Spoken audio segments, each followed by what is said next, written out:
In a quiet, suburban town, where life seemed peaceful and predictable, one father and his son found themselves thrust into a battle that would change everything. It started with a simple chore, a lawn to mow, but it quickly spiraled into a confrontation that exposed corruption, racism, and the abuse of power. This isn't just a story about a lawn. It's a story about standing up when the world tries to knock you down.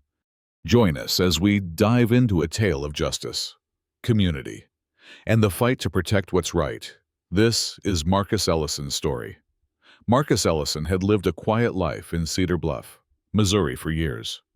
At 45, he was a seasoned cryptographic analyst for the NSA.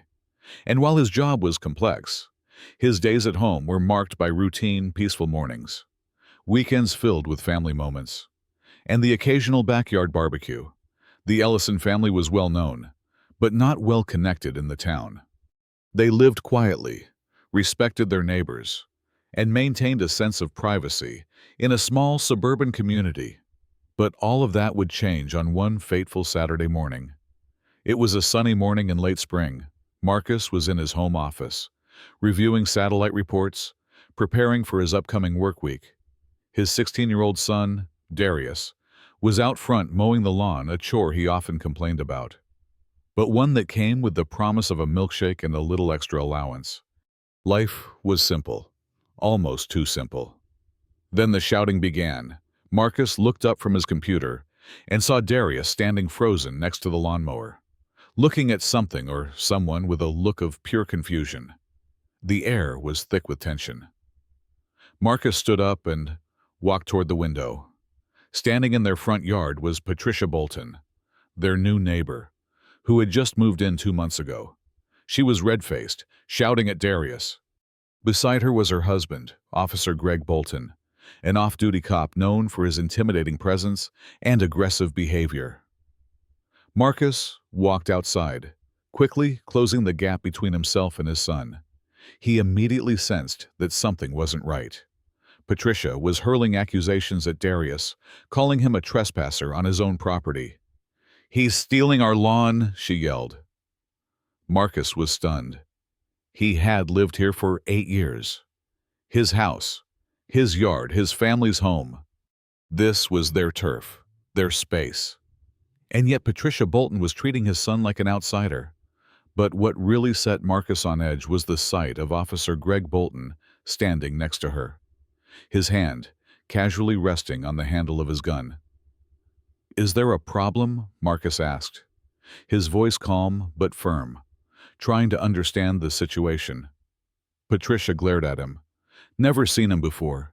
He doesn't belong here." Greg Bolton stepped forward, his voice cold and authoritative. "I'm going to need to see some ID from your son. He's on someone else's property. I don't care if it's your house. We don't allow trespassers here." Marcus didn't flinch. His son was clearly in the right. "Greg, he's mowing our lawn. This is our property," he said firmly. Greg's face darkened, and Marcus could see the subtle shift in his posture. The cop was ready to escalate the situation. He motioned to Darius, "I need to see ID, now." At this point, Marcus knew things were about to get ugly. He stepped between his son and Greg, his voice calm but resolute. "Greg, I'm not giving you my son's ID. This is a misunderstanding, and you need to walk away before this goes any further." Patricia's face twisted with fury. "Get off our lawn, you thief!" Greg wasn't backing down. The tension was palpable as he reached for his cuffs. Marcus knew he needed to de-escalate before things got out of control. And then Darius did something unexpected. From his pocket, Darius pulled out his phone and began recording the interaction. His hands were shaking, but his voice was steady. "You're not taking me in. I'm not doing anything wrong." Greg froze, his eyes narrowing as he realized he was being filmed. It was a small but powerful act.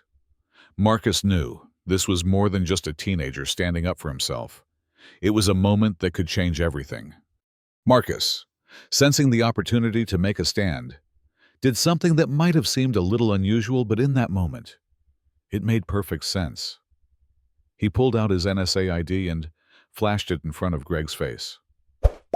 "This is my identification," he said calmly. "I know the law.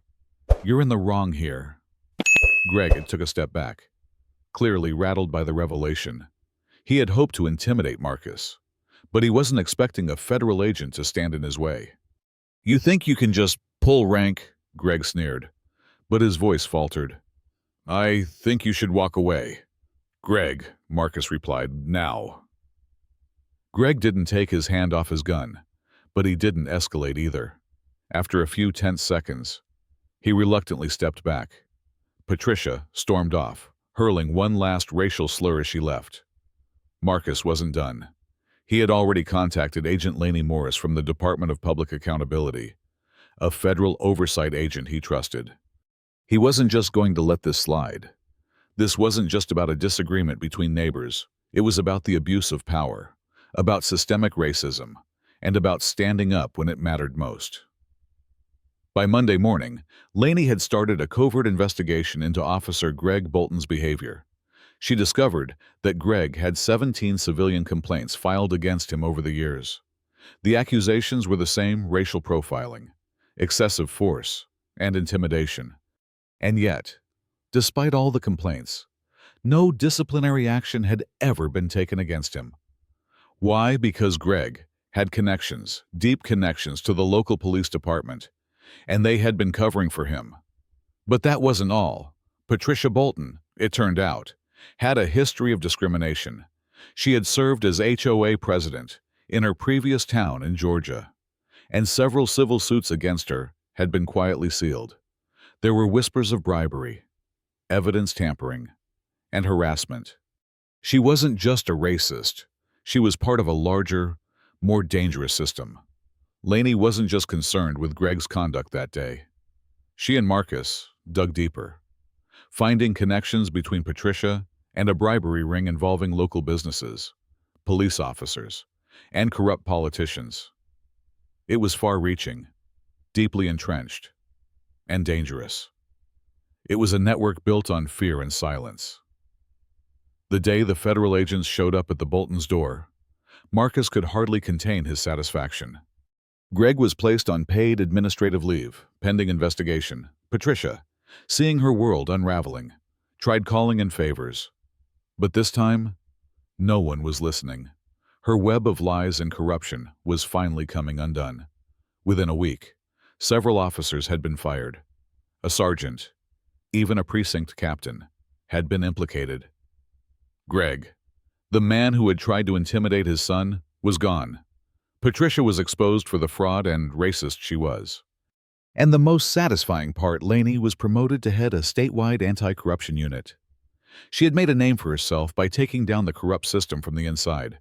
And now, with her new position, she had the authority to continue cleaning house. The victory was sweet. But Marcus knew the battle wasn't over. This wasn't just about one racist cop. It was about a system that had been broken for years. But that day, with Greg Bolton's badge hanging by a thread, something changed. The town of Cedar Bluff had been given a taste of justice. 3 weeks later, Marcus and Darius stood in the front yard, planting new shrubs where it all began. As Darius looked up at him, a quiet smile played across his face. "I'm glad we didn't back down," he said. Marcus nodded. "Neither did I." And in that moment, he realized that this wasn't just about defending his son's right to mow the lawn. It was about standing up to a system that tried to tear them down. It was about teaching his son the most important lesson he could, that sometimes the only way to stop injustice is to fight back, and that standing firm in the face of oppression is the only way to ensure it never happens again. As for the Boltons, well, rumor has it that Patricia tried to run for HOA president in her next neighborhood. But Marcus had one thing to say to her: good luck. This wasn't just about a lawn. It was about justice, about community, and about making sure that no one, no matter who they were, would ever have the power to threaten a child again.